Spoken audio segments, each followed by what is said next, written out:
I think it's great news that beach sprints has been included in LA. We've been waiting a little while for the news. It's been delayed, and so we're a little bit concerned. But yeah, now that it's come through, it's really exciting.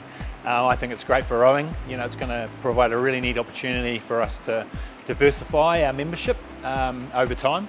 Traditionally it's the long distance rowing on lakes in some beautiful places around New Zealand, but the whole beach sprint concept allows us to take it to a whole lot of places around the country where we can showcase what rowing is about. Of course, it's quite different, but it's also a really neat opportunity to take rowing to the people in some really picturesque places around New Zealand, beaches, estuaries, harbours. The other part of it is that will appeal to a different type of person.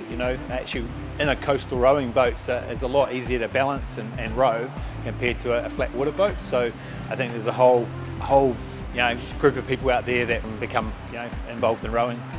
The announcement's been made that it's going to be included in LA. There's actually a heap of work to do, as you can imagine. We've got a sport that's very young in New Zealand. It's been more established around the world, but we've got some big plans. I guess we've developed a business plan and now working through what that looks like as we implement it, right from a community point of view right through to elite. So while it's included in LA, we've got to build the base, and already within New Zealand there's a number of clubs that are getting involved in coastal.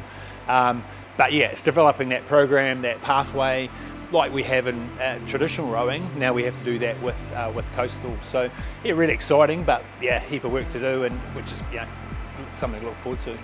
So selection is and how we do that is something we need to work through. I think from a Rowing New Zealand point of view, it's going to be a bit of a stage process. So as we look to next year with the World Championships, that selection will no doubt look different as we move towards LA.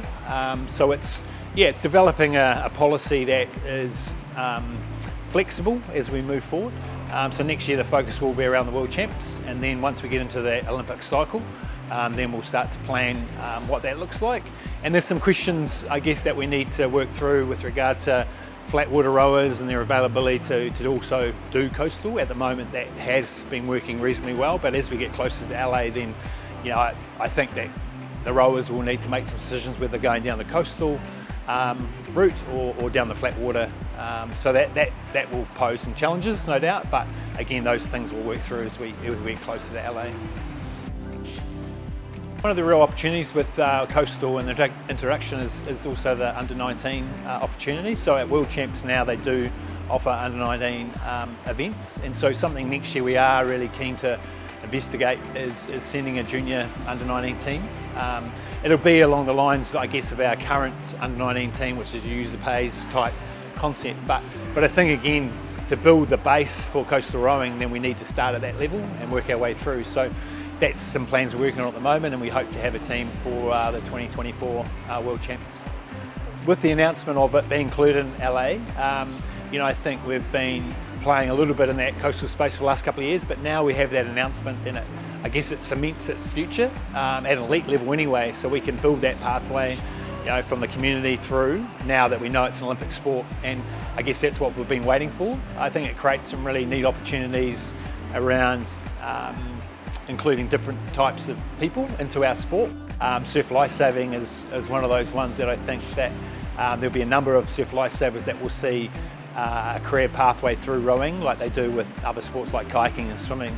So I think there's some synergies there, which is really quite exciting from a personal point of view with my background in surf lifesaving. So I think, yeah, going forward, we will encourage, we'll grow our numbers involved in the sport of rowing, whether it's coastal, or the traditional flat water.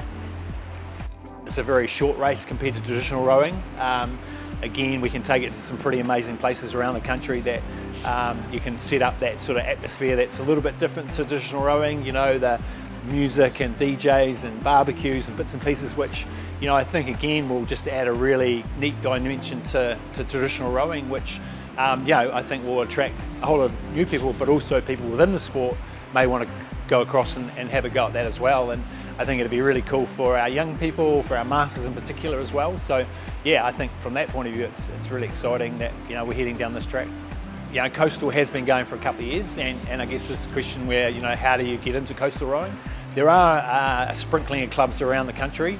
a little bit in Auckland, where a number of clubs are starting to get involved in it. Wellington's another place where there are coastal boats. And part of our, I guess, rollout now with regard to coastal and I guess embracing the concept is that we're going to work with clubs throughout the country, look at getting some equipment, because that's one of the most inhibiting things at the moment is the availability of boats. So spreading that around the country so people can have a go. Some clubs are looking to run have a go days where members can have a row on the coastal boat, see how different it is, and then also for non-members that aren't involved in rowing at the moment can come along and have a go. So that again, as we roll out and implement our plans, that will sort of develop. But at the moment we're sort of starting quite a low base, but again it's exciting, what the future can hold.